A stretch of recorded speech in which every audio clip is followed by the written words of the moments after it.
নতুন voter enumeration form fill শুরু হয়ে গেছে। এই ফর্ম ঠিকভাবে না ভরলে আপনার নাম ২০২৫ সালের ভোটার লিস্ট থেকে মুছে যেতে পারে। তাই আজকের এই ভিডিওতে আমি ধাপে ধাপে দেখাবো কিভাবে এই ফর্মটি একদম সঠিকভাবে পূরণ করবেন, কি তথ্য লাগবে আর কোথায় ভুল করলে আপনার নাম বাদ যেতে পারে।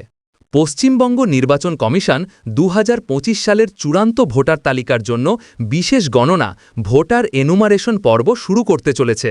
এই প্রক্রিয়া ৪ নভেম্বর থেকে শুরু হবে। বর্তমানে অফলাইনে এই কাজ শুরু করার প্রস্তুতি নেওয়া হলেও শীঘ্রই অনলাইন প্রক্রিয়াও চালু হবে।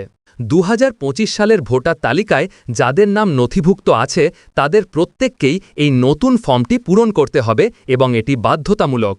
এই প্রতিবেদনে আমরা এই ফর্মটি নির্ভুলভাবে পূরণ করার প্রতিটি ধাপ বিস্তারিতভাবে আলোচনা করব। আপনাকে যে ফর্মটি দেওয়া হবে তাতে আপনার ভোটার কার্ডের ডেটাবেস থেকে নেওয়া বেশ কিছু তথ্য আগে থেকেই প্রিন্ট করা থাকবে। আপনাকে শুধু মিলিয়ে দেখতে হবে সব ঠিক আছে কিনা। যে তথ্যগুলি প্রিন্ট করা থাকবে আপনার নাম, এপিক নম্বর এবং ঠিকানা, আপনার বিধানসভা ও লোকসভা কেন্দ্রের নাম ও নম্বর, পাঠ নম্বর, সিরিয়াল নম্বর এবং রাজ্যের নাম, একটি বিশেষ কিউআর কোড, আপনার বর্তমান ছবি সাদা কালো বা রঙিন হতে পারে। আপনাকে কি তথ্য পূরণ করতে হবে? ২০২৫ সালের তথ্য। ফর্মের প্রথম অংশে আপনাকে কিছু সাম্প্রতিক তথ্য আপডেট করতে হবে। এই অংশটি খুব সাবধানে পূরণ করুন। নতুন রঙিন ছবি। নির্দিষ্ট স্থানে আপনাকে অবশ্যই একটি সাম্প্রতিক পাসপোর্ট সাইজের রঙিন ছবি লাগাতে হবে। জন্ম তারিখ, ডেট অফ বার্থ, এটি পূরণ করা বাধ্যতামূলক। দিন, মাস ও বছরের নির্দিষ্ট ফরম্যাটে DD/MM/YY ফরম্যাটে এটি লিখতে হবে।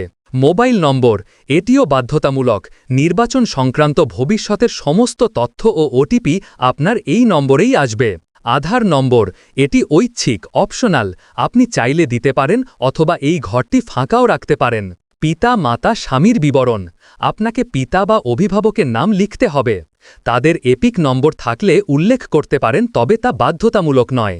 বিবাহিত মহিলারা স্বামীর নাম এবং তার এপিক নম্বর ঐচ্ছিক দেবেন। অবিবাহিতদের ক্ষেত্রে স্পাউসেস নেমের ঘরটি নট অ্যাপ্লিকেবল লিখে দিন। ২০০২ সালের তথ্য, কাদের কি পূরণ করতে হবে। ফর্মের সবচেয়ে গুরুত্বপূর্ণ অংশ হল ২০০২ সালের তথ্য প্রদান। এখানে দুটি আলাদা ভাগ রয়েছে যা আপনার জন্মসালের ওপর নির্ভর করছে। ১. যাদের নাম ২০০২ সালের ভোটার লিস্টে ছিল। আপনার জন্ম যদি ১৮৮৪ সাল বা তার আগে হয়ে থাকে তবে আপনার নাম ২০০২ সালের ভোটার লিস্টে থাকার সম্ভাবনা প্রবল। সেক্ষেত্রে আপনাকে ফর্মের বাঁ দিকের অংশটি পূরণ করতে হবে।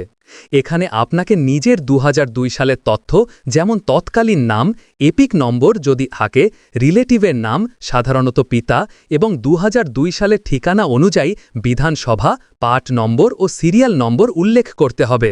বিশেষ দ্রষ্টব্য, জেলা ভাগের কারণে ২০০২ সালের বিধানসভা কেন্দ্রের নাম বা নম্বর বর্তমানের থেকে আলাদা হতে পারে। এতে চিন্তার কিছু নেই। ২০০২-এর লিস্ট অনুযায়ী যে তথ্য ছিল সেটি নির্ভুলভাবে লিখুন। ২. যাদের নাম ২০০২ সালের ভোটার লিস্টে ছিল না। আপনার জন্ম যদি ১৮৮৪ সালের পরে হয় তবে আপনার নাম ২০০২ সালের ভোটার লিস্টে থাকার কথা নয়। সেক্ষেত্রে আপনাকে ফর্মের বাঁ দিকের অংশটি পূরণ করতে হবে না। পরিবর্তে আপনাকে ডান দিকের অংশটি পূরণ করতে হবে।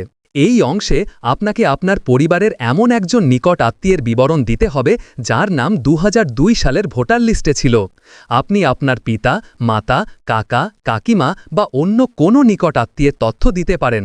আপনাকে সেই আত্মীয়ের নাম, তার ২০০২-এর এপিক নম্বর যদি থাকে, আপনার সঙ্গে তার সম্পর্ক এবং তার ২০০২-এর ভোটার লিস্টের ঠিকানা, বিধানসভা, পাঠ নম্বর, সিরিয়াল নম্বর উল্লেখ করতে হবে। ফর্মটি পূরণ করার পর নির্দিষ্ট স্থানে স্বাক্ষর করতে ভুলবেন না। যদি আপনার পরিবারের কোনো সদস্য বাইরে থাকেন তবে আপনি তাদের ফর্মটি পূরণ করে নিজে স্বাক্ষর করতে পারেন এবং রিলেশনশিপের কলামে আপনার সম্পর্ক যেমন ফাদার বা মাদার উল্লেখ করে দিতে পারেন। এই ফর্মের ওপর ভিত্তি করেই ২০২৫ সালের চূড়ান্ত ভোটার তালিকা তৈরি হবে, তাই সতর্কতার সাথে পূরণ করুন।